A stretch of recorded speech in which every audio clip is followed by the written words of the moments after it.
আপনারা স্ক্রিনে যে ঘরটি দেখতে পাচ্ছেন, যে ঘর এখানে আপনারা নতুন চকচকে দেখতেছেন, তার আগে এই ঘরটি এরকম ছিল। আপনারা দেখতেই পাচ্ছেন ঘরের কোনায় দাঁড়িয়ে রয়েছেন আঙ্কেল এবং আন্টি। ওনাদের কোনো ছেলে সন্তান নেই। খুবই ভাঙাচোরা একটা বাড়িতে ওনারা বসবাস করতেন।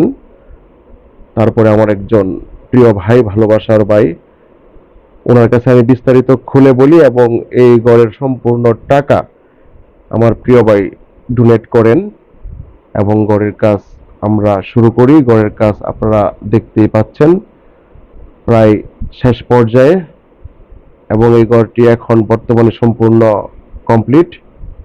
আমরা ওনাদেরকে বুঝিয়ে দিয়েছি ঈদের আগে, এবং ওনারা খুব স্বাচ্ছন্দ্যে আনন্দে এই ঘরে বসবাস করতেছেন। আমার দক্ষ মিস্ত্রি ভাইয়েরা খুব সুন্দরভাবে খুব সযত্নে কাজ কমপ্লিট করে দিয়েছেন। আমার সবচেয়ে বেশি ভালো লাগে অসহায় মানুষকে কোনো স্থাপনা তৈরি করে দেওয়া, সেটা হোক ঘর কিংবা টয়লেট।